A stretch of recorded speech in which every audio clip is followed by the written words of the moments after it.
Good morning. It is so good to finally be able to join you live from the sanctuary this Sunday for the first time in 8 weeks. I wish that you could be here with me. I wish that it was safe for you to be here.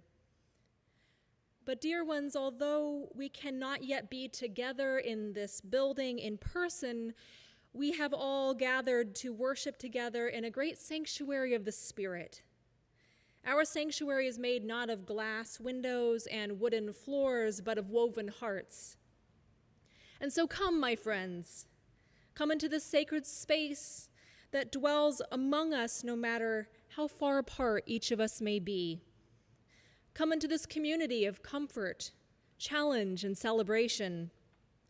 Come, and with hearts and minds open, let us worship together.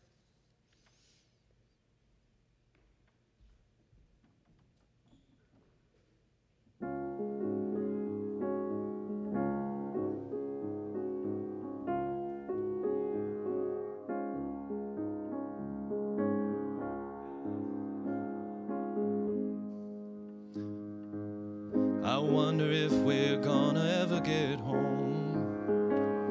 I wonder if we're gonna ever get home tonight.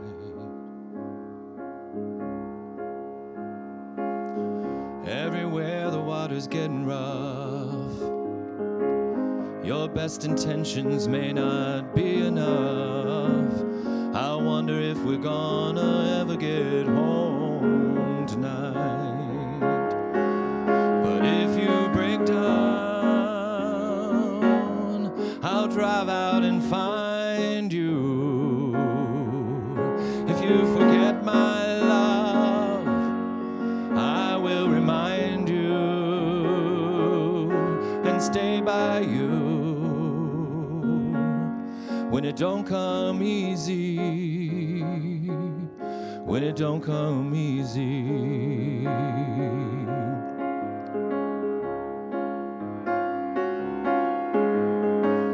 I don't know nothing except change will come. Year after year what we do is undone. Time keeps moving from a crawl to a run.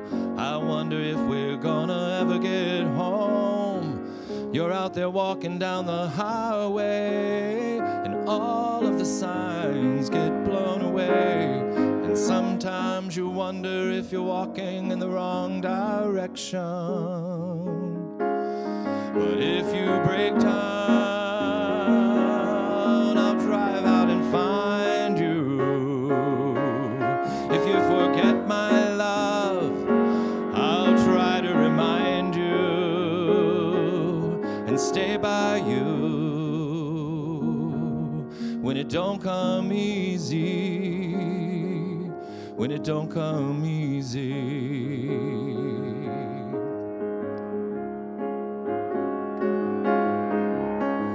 So many things that I've had before, they don't matter to me now. Today we cry for the loves that we've lost and the loves we've never found. And when the last bird falls and the last siren sounds, someone will say what's been said before. It's only love we're looking for.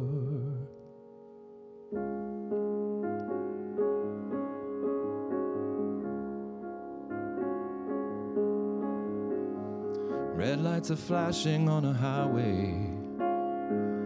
I wonder if we're gonna ever get home. I wonder if we're gonna ever get home today.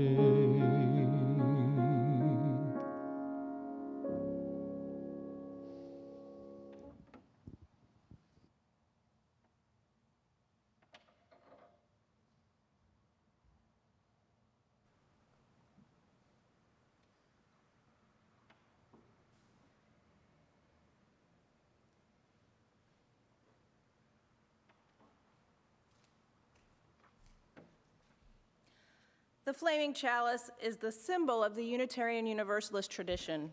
the liberal religious tradition to which this congregation belongs. Will you join me in reciting the words on the screen, please? If you have a chalice at home, I invite you to light it with me at this time. As we kindle this flame, we recommit ourselves to the mission of this congregation, to build a Unitarian Universalist community that transforms lives and empowers people to serve the world. May the light of this flame be welcoming to all who seek a liberal religious home. And now please join in our opening hymn, "'Tis a Gift to Be Simple." If you have a hymnal at home, it's number 16.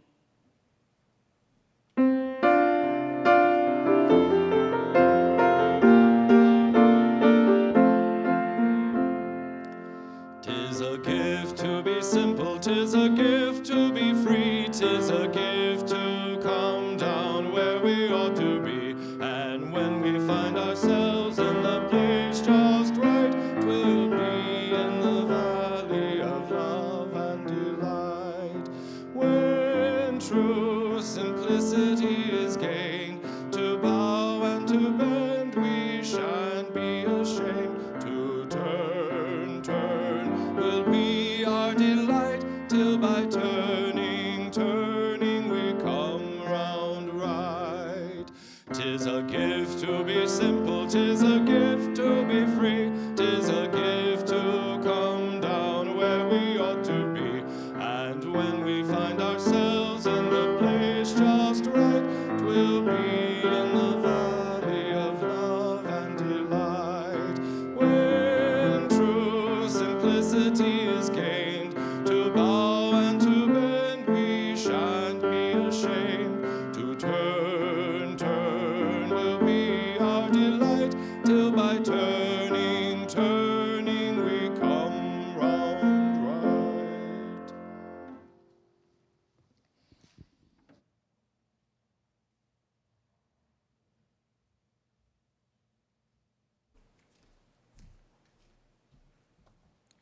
Whether you're watching from your smartphone, your laptop, your smart TV, or whether you're in Raleigh or halfway around the world, we are really glad you're here.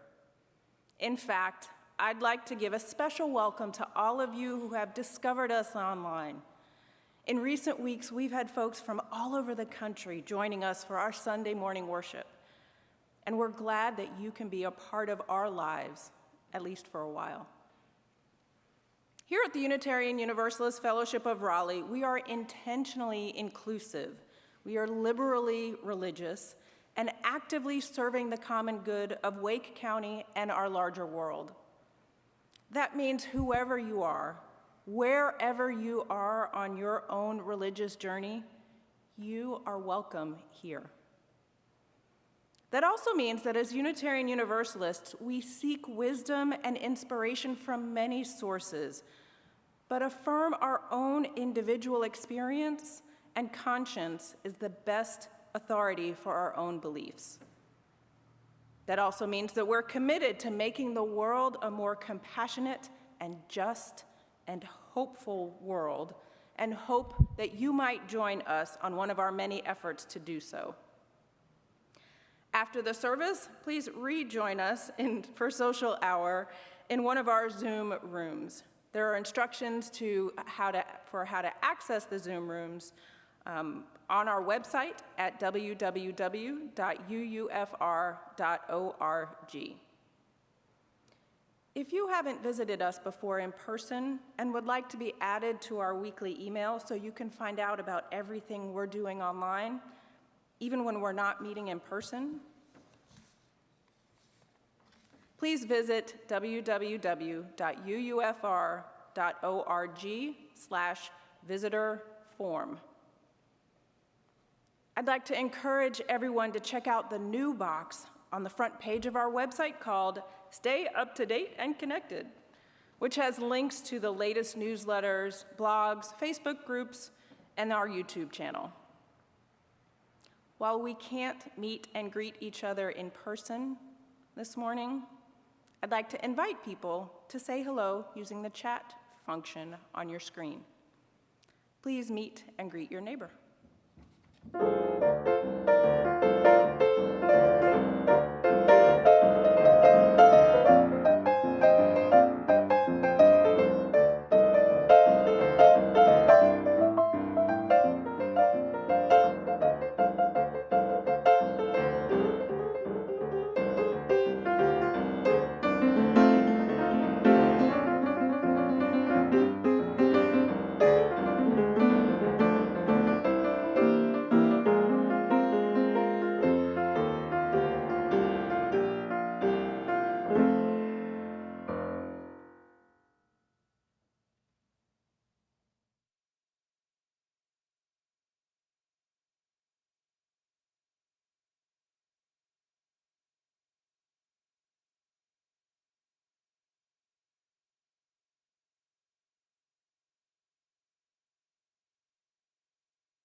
This is the time in our service when we acknowledge some of the joys and the sorrows of our community.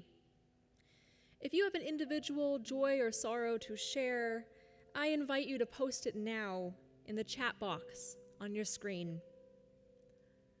And as we reflect on all of the joys and the sorrows, the fears and the hopes we all hold in our hearts, let's be together now for a time of stillness and silence, opening ourselves to that within us, between us and amidst us, called by many names, but known to every human heart.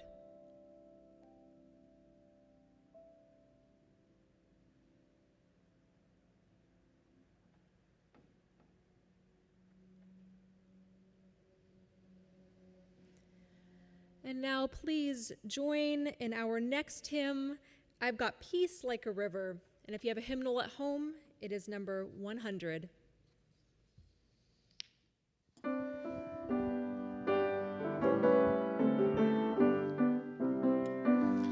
I've got peace like a river, I've got peace like a river, I've got peace like a river in my soul.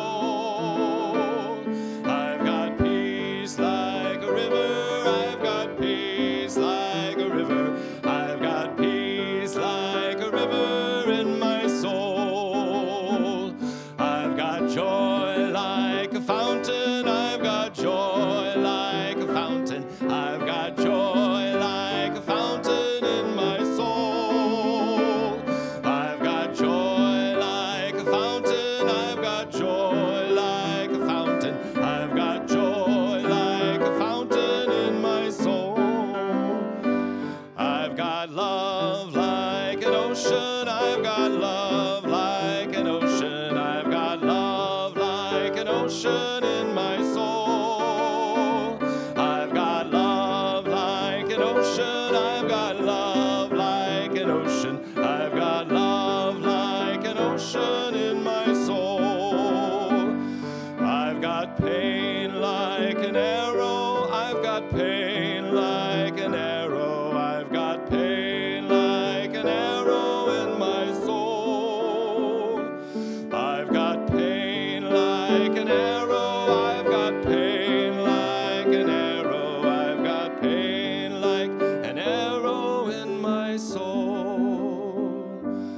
I've got tears like the raindrops, I've got tears like the raindrops, I've got tears like the raindrops in my soul. I've got tears like the raindrops, I've got tears like the raindrops, I've got tears like the raindrops in my soul. I've got strength like a mountain, mountain. I've got strength like a mountain in my soul. I've got strength like a mountain. I've got strength like a mountain. I've got strength like a mountain in my soul.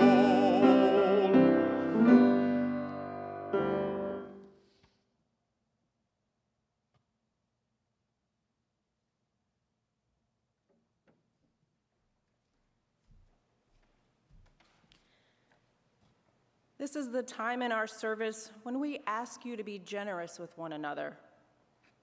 Everything we do at UUFR depends on your generosity. We're doing everything we can to make being generous as convenient as possible.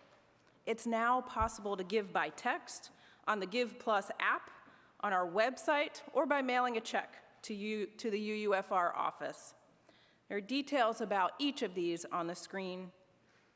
Please take advantage of one of them and be generous. We now accept the morning's offering.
Our reading this morning is a poem titled Whispers by Eva Weaver. It was written on March 20th, 2020. Come, beloved, I hear her whisper when I finally cry. Look out of the window towards the wonder of magpies and wood pigeons dancing and resting in your tree, and the crows whirling despite the fog and rain, all the birds gathering twigs, following the pulse of the impending spring, old as time. But what is my work now in these times, I say? Ah, she says, let go of the frantic planning and thinking. You will adapt quickly enough to the new landscape, and not before you let your fists relax. Let them open. Let your palms be upturned towards the wide sky, open to the new design that will settle there in time. It cannot be forced, but I promise it will fall like snowflakes into your palms. A new pattern of ideas and purpose, and a deep knowing of your own unique medicine for you to share. But what about the leaden fear in my chest, I say. Dear one, she says, please stop and rest, at least for a while, and let your fear of isolation be just what it is, fear. No more, no less. And know that this is not the deeper truth, not yours, not anyone's. For you are always held in the web of life, and all this is still here. Your pulse, your breath, the rushing of your blood and gravity supporting you, holding you. But what about the loneliness, I say? Come, she says, soften into that tender place underneath your breastbone and lean back. Lean against a cushion. Lean into the ground. Mostly, lean into grace and into the helpers invisible to the eyes, those from different realms who are waiting for your invitation to come closer to support you, to wrap you in their warmth. For they are masters of consent and will not trespass your boundaries, but patiently await your prayers. Feel the long line of your ancestors at your back, the stream of warmth and light flowing towards you. But what about the lonely nights? Beloved, she says, just hear the terrors out. Let them have their voice, but don't let them swallow you. Grieve and wail, stomp if you must. Do what you need to do, but then turn your back and step away and let them be. For terror is only that, a shadow mirage and fear-mongerer, not a truth-sayer. Beloved, she says, walk and dance. Open your window and breathe. Sing across the streets and reach out to those who welcome both your shine and your fears, who can sit with you in the dark and lift your spirit, those who are as naked as you are. Hold and let yourself be held more deeply than ever, if not in embraces, but still enveloped in words and looks and smiles. Fall into your own depth, the core and center of your being. Reach out wide and weave yourself into the fabric of life and feel yourself a unique part of the weaving. Know yourself well, belonging right here, right now.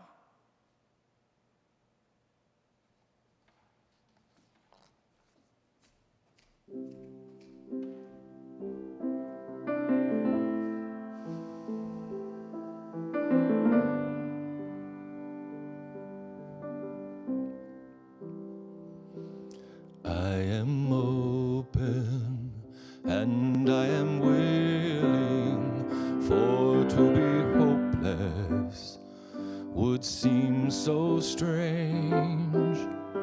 It dishonors those who go before us, so lift us up in the light of change. There is hurting in our families, and there is sorrow in our town. There is panic across the nations, and there is wailing the whole world round. For I am open and I am willing, for to be hopeless would seem so strange.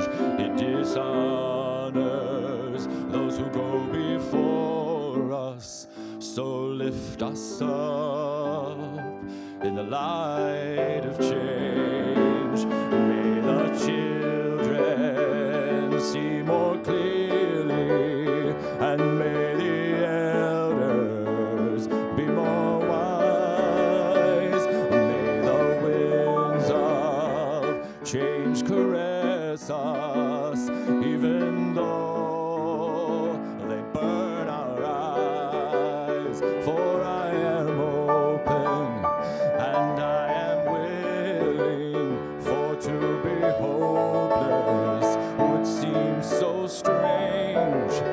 It dishonors those who go before us, so lift us up to the light of change. Give me a mighty oak to hold my confusion, and give me a desert to hold my fears. Give me a sunset to hold my wonder, and give me an ocean to hold my tears. For I am open and I am willing, for to be hopeless would seem so strange. It dishonors those who go before us, so lift us up to the light of change.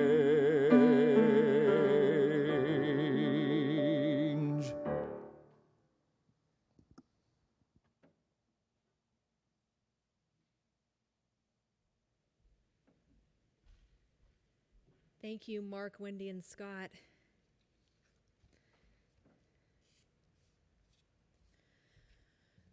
The Reformed theologian Karl Barth used to advise ministers to preach with the Bible in one hand and the newspaper in the other. So this morning, I bring you some of our latest news here in North Carolina. Federal judge blocks North Carolina governor's restrictions on religious services. This headline is from yesterday's News and Observer. Like many faith communities, we here at the Unitarian Universalist Fellowship of Raleigh have been gathering remotely for worship since mid-March to protect our members and our wider community. We do this as an act of faith. For the last 6 weeks, our ministers, staff, and volunteers have been pre-recording all of our services from home to protect our volunteers and staff. And then we are premiering them here on YouTube on Sunday. And we did this, too, as an act of faith.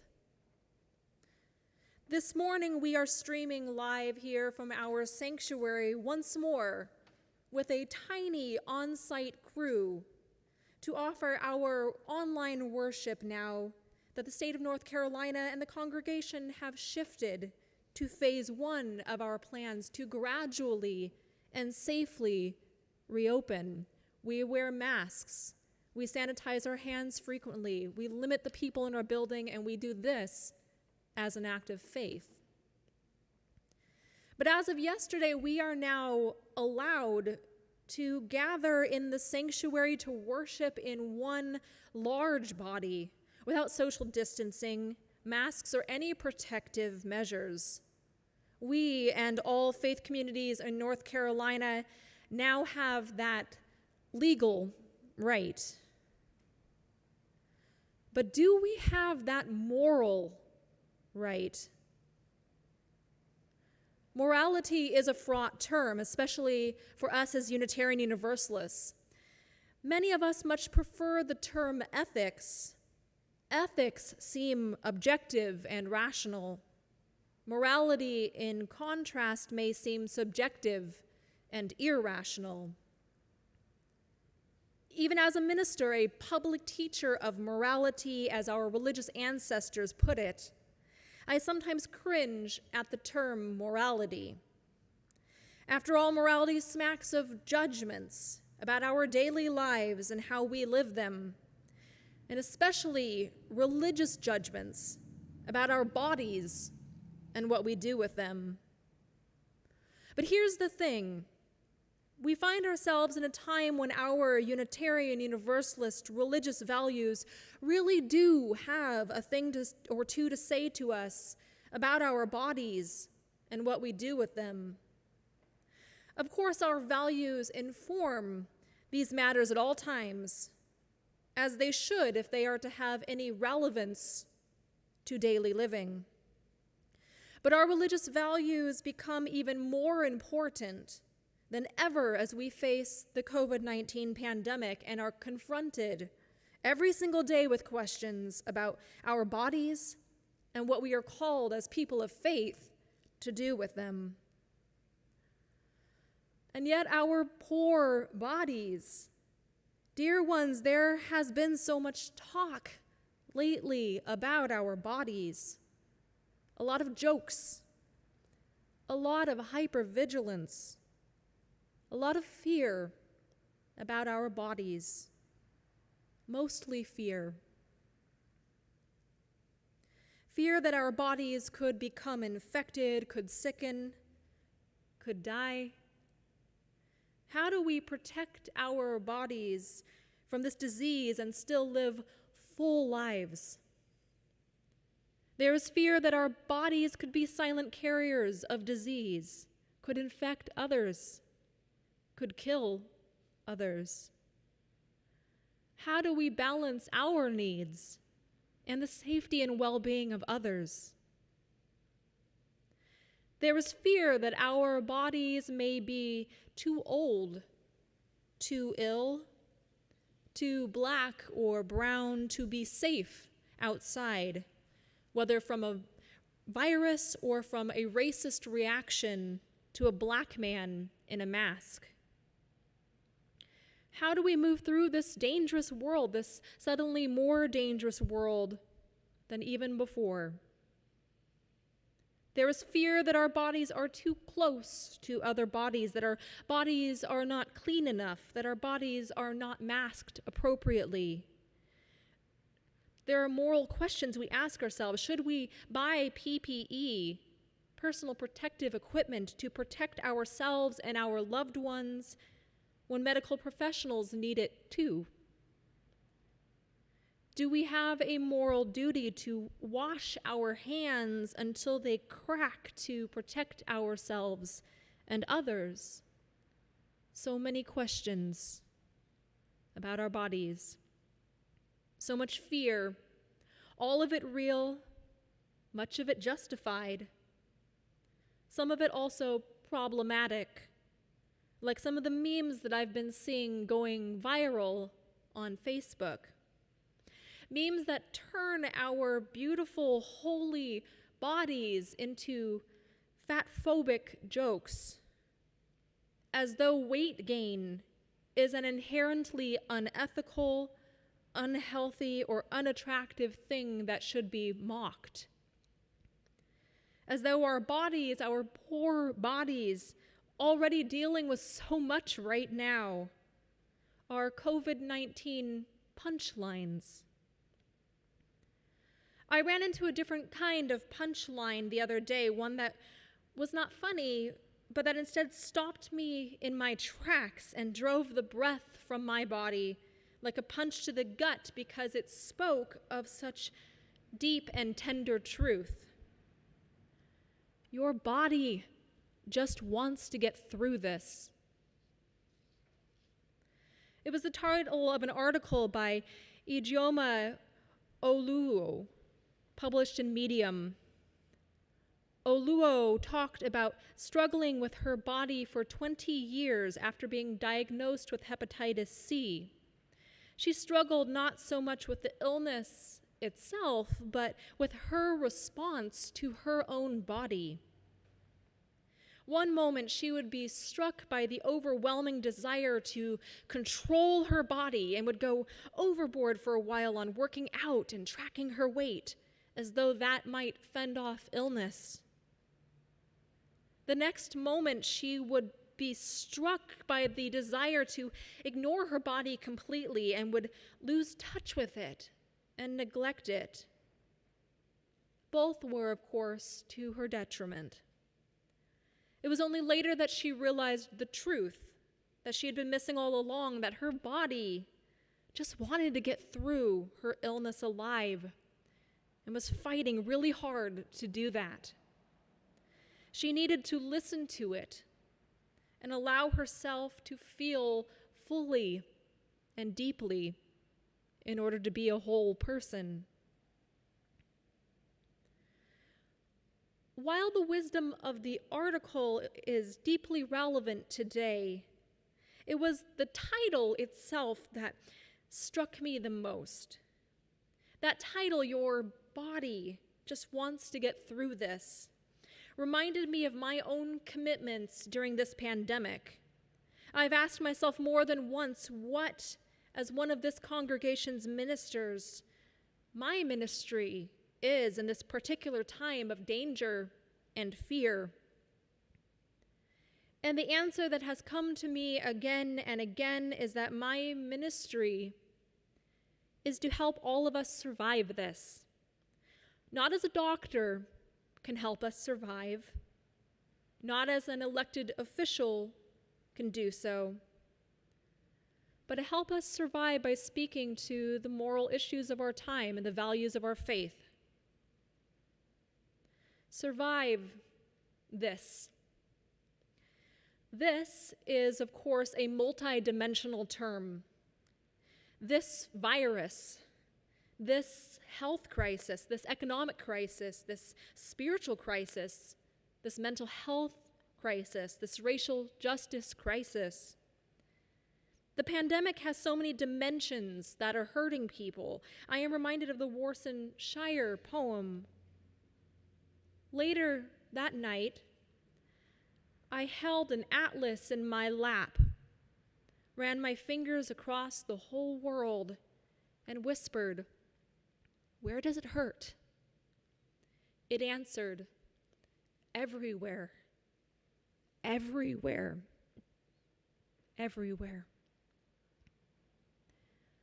With so much pain, survival has many layers as well. I want us to live, of course. I want us to survive in the most literal sense. But I also want us to survive financially.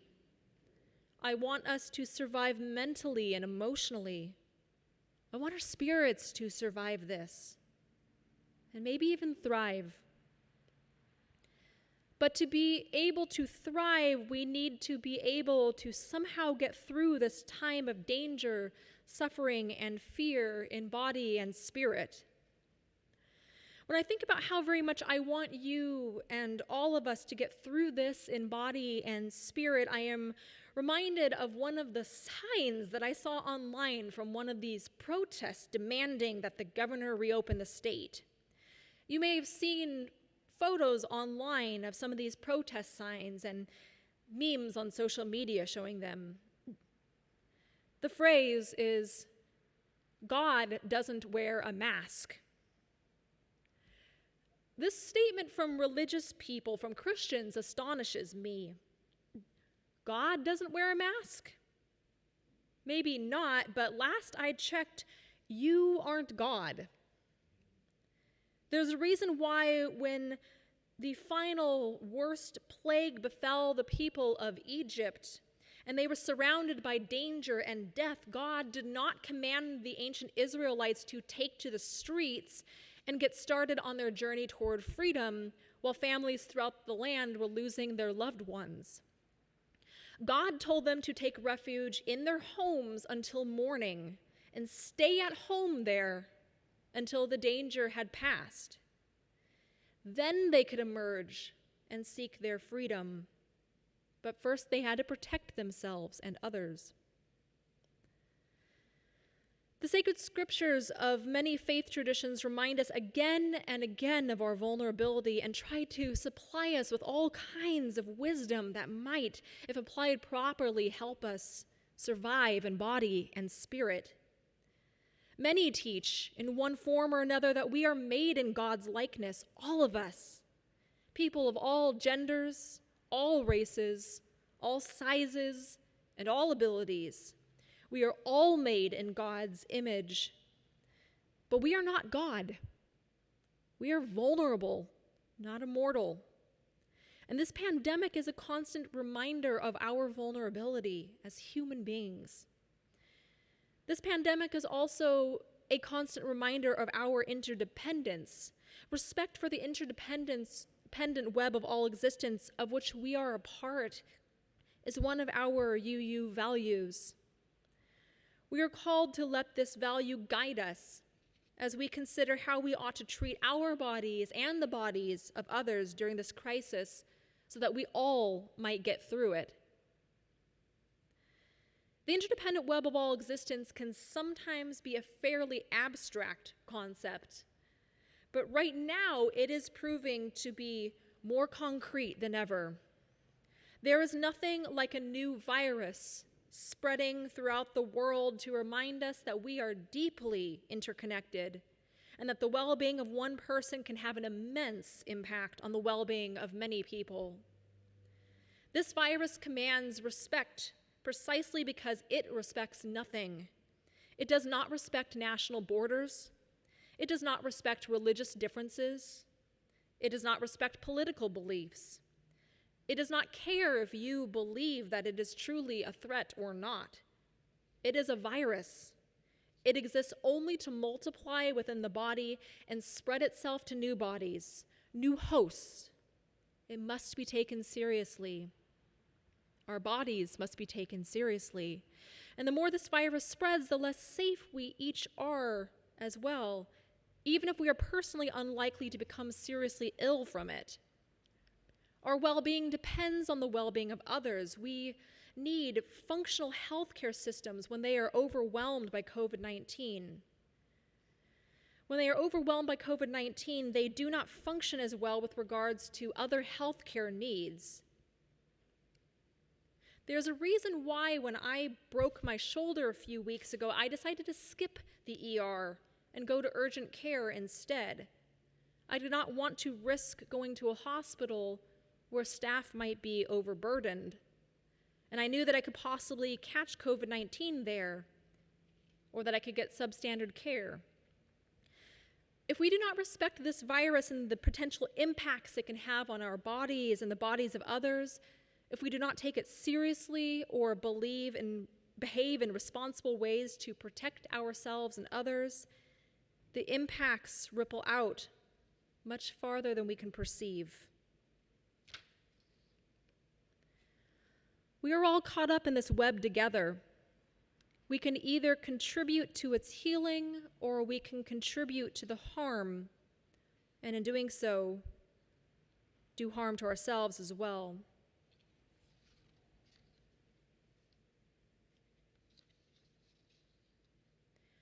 Dear ones, we are called in so many ways right now as people of faith to honor our bodies and the bodies of others as the good bodies and the holy bodies that they are. We are called to do what we must to care for ourselves and others that we can be through this together. We are called to live into the deep truth that we are one in body with people in this community, in this state, this nation, and this world even while we are apart.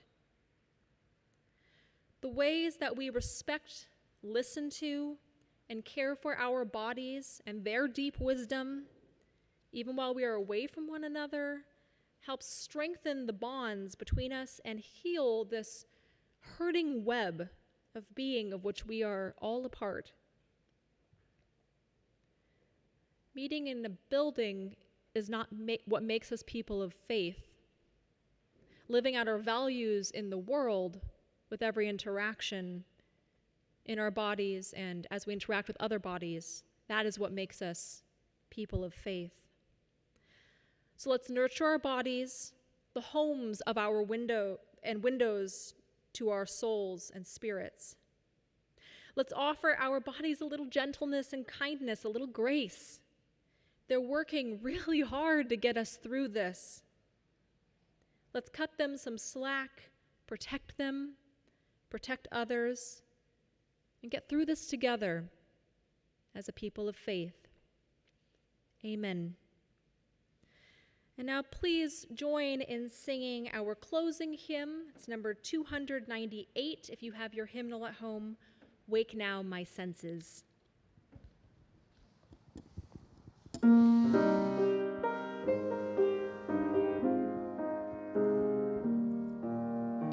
Wake now my senses and hear the earth call. Feel the deep power of being in all. Keep with the web of creation your vow, giving, receiving, as love shows us how. Wake now, compassion, give heed to the cry. Voices of suffering fill the whole sky. Take as your neighbor both stranger and friend, praying and striving their hardship to end. Wake now my conscience with justice thy guide. Join with all people whose rights are denied. Take not for granted a privileged place. God's love embraces the whole human race.